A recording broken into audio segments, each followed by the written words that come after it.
Taste the Daily.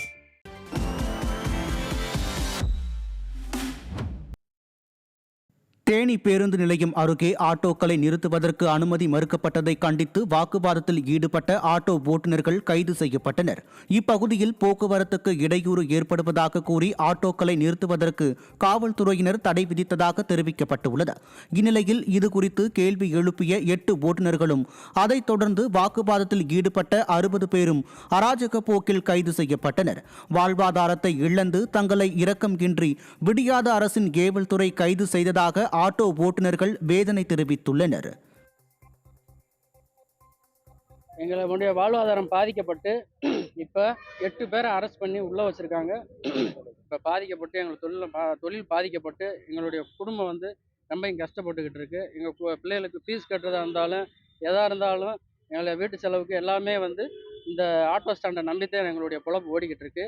ஆனால் எங்களை ஓட்டக்கூடாது, புது பஸ் ஸ்டாண்டுக்குள்ளே எங்களை வரக்கூடாது அப்படின்றத இந்த அரசு அதிகாரி தேனி மாவட்டத்திற்கு எல்லாருமே சொல்லிக்கிட்டு இருக்காங்க.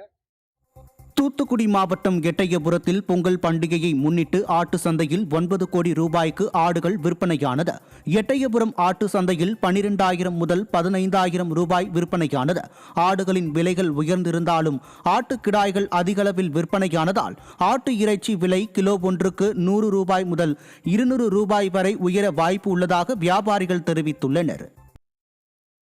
வங்கக்கடல் பகுதியில் விடுக்கப்பட்டுள்ள சூறைக்காற்று எச்சரிக்கையின் காரணமாக 1000க்கும் மேற்பட்ட நாட்டு படகுகள் மற்றும் 250க்கும் மேற்பட்ட விசைப்படகுகள் துறைமுகங்களில் நிறுத்தி வைக்கப்பட்டன. வங்கக்கடலில் நிலை கொண்டுள்ள ஆழ்ந்த காற்றழுத்த தாழ்வு மண்டலம் காரணமாக 65 கிலோமீட்டர் வேகம் வரை சூறைக்காற்று வீசக்கூடும் என எச்சரிக்கை விடுக்கப்பட்டது. இதன் காரணமாக தருவைக்குளம், வேம்பார், வீரபாண்டியப்பட்டினம், சிங்கத்துறை, மணப்பாடு உள்ளிட்ட பகுதிகளில் படகுகள் நிறுத்தி வைக்கப்பட்டுள்ளன. இதன் காரணமாக மாவட்டம் முழுவதும் 10,000க்கும் மேலான மீனவர்களின் வாழ்வாதாரம் பாதிக்கப்பட்டுள்ளது.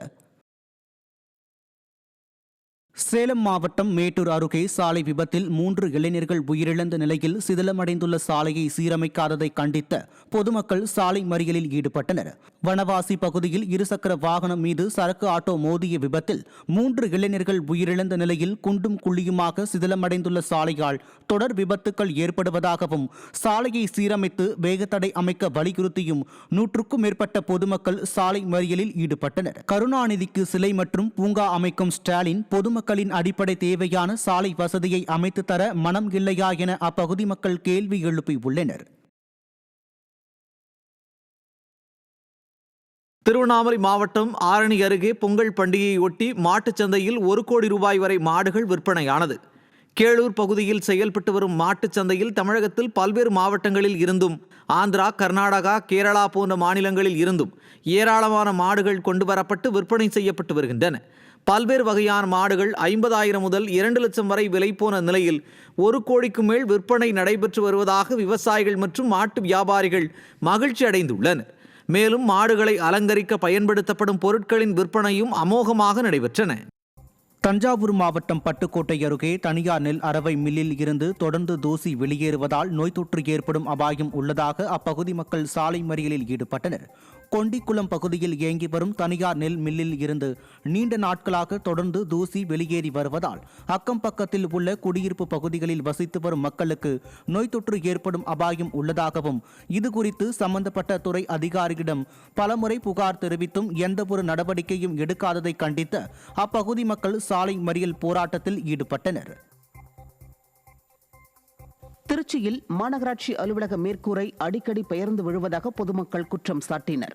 மாநகராட்சி அலுவலக மேற்கூரை பெயர்ந்து விழுந்த சம்பவத்தில் அதிர்ஷ்டவசமாக உயிரிழப்புகள் ஏற்படாத நிலையில் மேற்கூரையில் உள்ள தகரங்கள் மெலிதாக உள்ளதால் அடிக்கடி தகரங்கள் பெயர்ந்து கீழே விழுவது தொடர்கதையாகியுள்ளதாக கூறப்படும் நிலையில் அசம்பாவிதம் ஏற்படும் முன் அதிகாரிகள் உரிய நடவடிக்கை எடுக்க பொதுமக்கள் கோரிக்கையை விடுத்துள்ளனர். கிருஷ்ணகிரி மாவட்டம் போச்சம்பள்ளி மற்றும் ஊத்தங்கரை சுற்று வட்டார பகுதிகளில் கடும் பனி நிலவி வரும் நிலையில் துவரை விளைச்சல் பாதிக்கப்பட்டுள்ளதாக விவசாயிகள் வேதனை தெரிவித்தனர். கடந்த 1 வார காலமாக கடும் பனியுடன் கூடிய குளிர் நிலவி வரும் நிலையில் 80% பூக்கள் உதிர்ந்து கீழே விழுந்துள்ளதால் துவரை உற்பத்தி கடுமையாக பாதிக்கப்பட்டுள்ளதால் இந்த ஆண்டு துவரை விவசாயத்தில் பெரும் நஷ்டம் ஏற்பட வாய்ப்புள்ளதாகவும் விவசாயிகள் வேதனை தெரிவித்தனர்.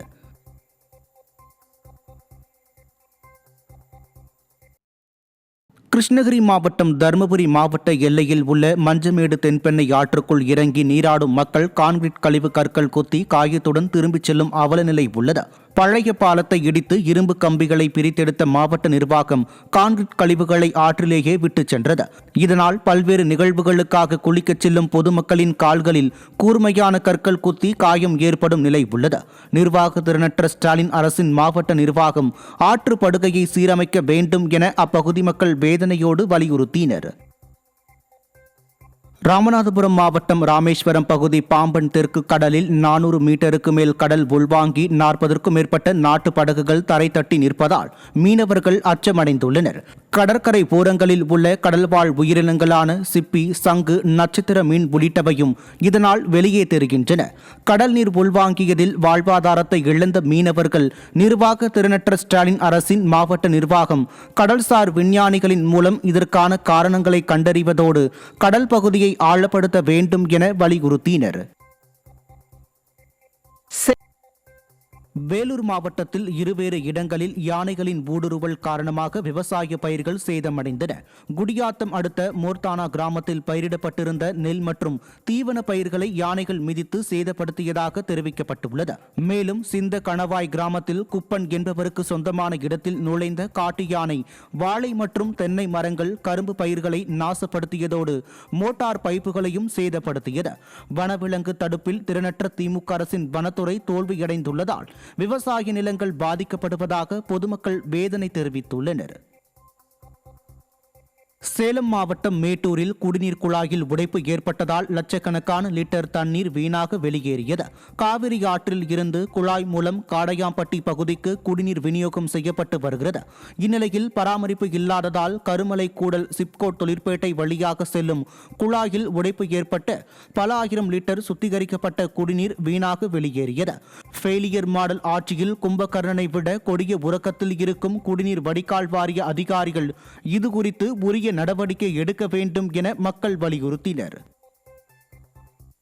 சென்னை மணலி மற்றும் மாதவரம் பகுதி விரைவு சாலைகளில் கண்டெய்னர் லாரிகளால் கடும் போக்குவரத்து நெரிசல் ஏற்பட்டு வாகன ஓட்டிகள் கடும் அவதியடைந்து வருகின்றனர்.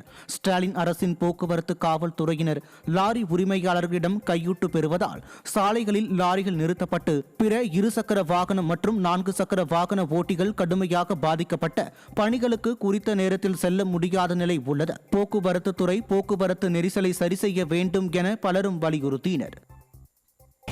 ஏரிக்கான வண்டி பூரா காசை வாங்கிட்டு வர்றாங்க. லைன்ல வரவனே நிக்க சொல்றாங்க.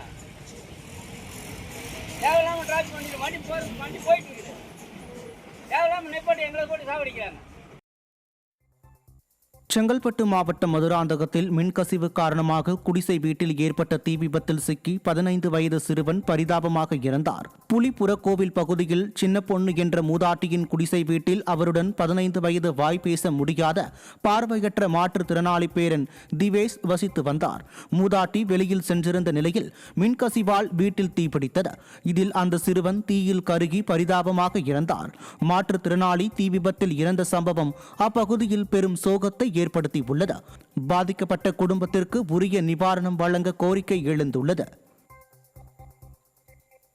தென்காசி மாவட்டம் சிவகிரி வனசரக அலுவலகம் முன் மாடுகளை வனப்பகுதியில் மேய்ச்சலுக்கு அனுமதிக்க கோரி மாட்டின் உரிமையாளர்கள் போராட்டத்தில் ஈடுபட்டனர்.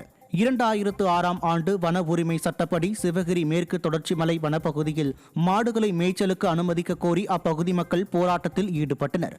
ஆண்டு கணக்காக மாடுகளை மேய்த்து வரும் தங்களின் வாழ்வாதாரத்தை கேள்விக்குறியாக இருக்கும் நிர்வாக திறனற்ற ஸ்டாலின் மாடல் அரசு பசுவை வளர்ப்போம், பசுமாட்டை காப்போம் என்றெல்லாம் விளம்பரம் செய்வது பொய்யா என்றும் போராட்டக்காரர்கள் கேள்வி எழுப்பினர். மாடை வளர்ப்போம், பசுமாடு வளர்ப்போம், பசுமாடை காப்போம் சொல்லி எழுதியிருக்காங்க. இப்போ உள்ள மேய்க்கக்கூடாதுன்னு சொல்றாங்க. அப்பனா அது ஒரு விளம்பரத்துக்காண்டி தான் எழுதியிருக்காங்களா? எப்படி?